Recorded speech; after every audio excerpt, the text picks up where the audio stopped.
Can I talk to you? How worried are you about unemployment rates for young people in Canada? Can you tell me, are you at all worried about youth unemployment rates in Canada? It doesn't really affect me because I feel like I'm locked into my position where I am right now. Well, it's a bit concerning. I find it hard to get a job myself.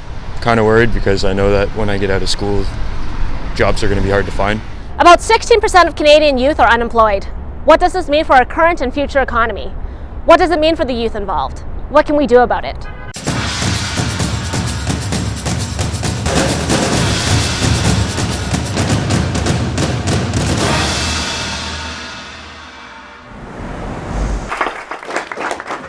So for those of you who don't know, Why Should I Care is a completely volunteer, citizen-driven organization.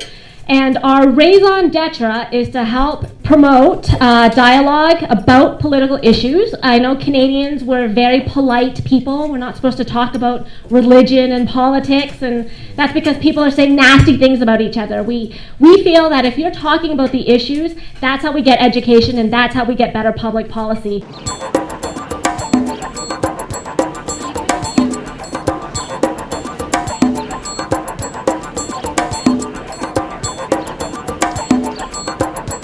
In a properly functioning economy, in a free market economy, unemployment should be, not youth unemployment, all unemployment should be 0%.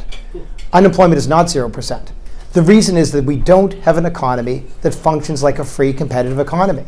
For us, we have to figure out how do we translate education into employment opportunities, and we have to do that as educators, as policymakers, and as young people ourselves, and figure out how do we help people turn that education into employment opportunities. I wonder about what kind of opportunities are available out there for these students once they complete their programs, considering how many students come in and whether or not there'll be availability for these programs in the future. I mean, you spend however much money to spend 6-7 years in school, depending on what programs you do, and you get out and you get stuck working at a mall. Like, it's worrying, you know? Why are we putting in this much effort if we can't even get a job? The issue right now, and the issue always in any economic system, is that you are paid precisely to the extent that you add value to an organization.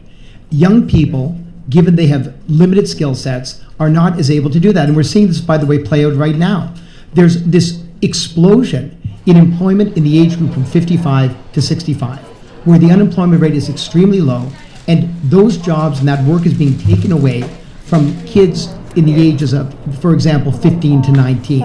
And we do not allow the 15 to 19-year-olds to compete on the only basis they can, and that's the basis of price. So I, since January, have had a fantastic job at the Canadian Youth Business Foundation, which is all about helping young people to create employment opportunities for themselves.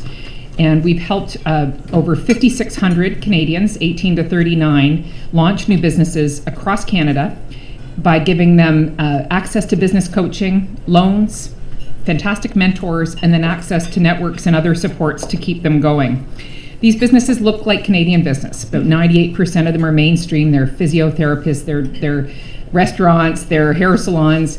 There's a good mix of some little neat high growth and tech-based companies. All of these people, these 5,600 people, came to us with an idea for a business, but only about 10% of them have a decent business plan. So we've got a lot of people there with ideas who just don't quite know what to do. If you have a pulse, you have a place at any of Toronto's or Ontario's community colleges. We do a horrible job in matching the number of graduates to the number of work out there.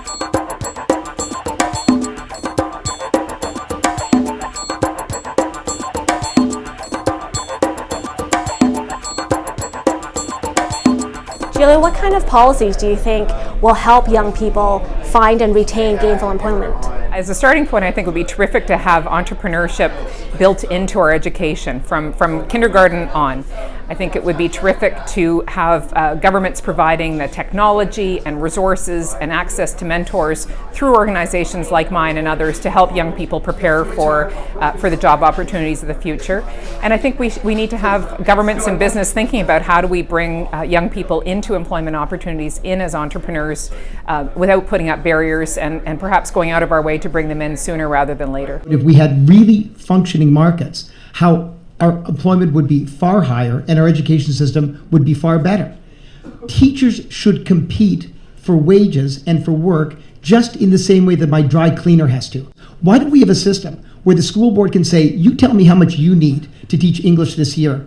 You know what? Wages would be, from the average teacher salary of, say, let's say 90,000, I believe would be 60,000, which means we could then hire 30% more teachers and each save more money and take care of the unemployment problem at the same time. My God, I've just solved the education system and unemployment in like 30 seconds. That's unbelievable. Do you feel that unpaid internships are a worthwhile way for young people to gain experience? I would recommend unpaid internships as, in many cases, if not most cases, preferable to many programs out there. What you do with an unpaid internship is you get your foot in the door of an organization. While you're not adding value, you're not asking them to pay you. And the one thing that we know about businesses is that businesses will pay people precisely to the extent that those people are adding value to the organization. As a career coach and a recruiter right now, I see both sides of the coin. Employers telling me that they can't find the top talent, and job seekers telling me that they can't get the jobs. And the reality is that I'm seeing is that job seekers really need to step up their game of how to market themselves.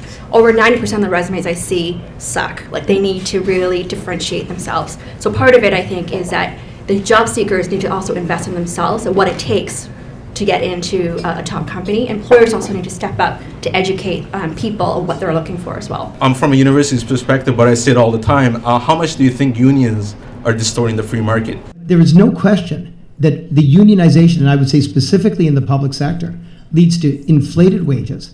It leads to, and this is very simple economics, ladies and gentlemen, is that if prices are artificially higher, it means that fewer people can be hired for the same amount of total expenditure, government expenditure. And this is what we're seeing right now in the public sector. Michael, what kind of policies do you think will help young people find and retain gainful employment? What we believe is that more government will solve this problem. What will really solve the problem is more people having the opportunity to actually create goods and services of real value. That is what will solve the youth unemployment problem, and indeed the unemployment problem altogether. So we just learned that there's absolutely no easy answer to solving the youth unemployment issue.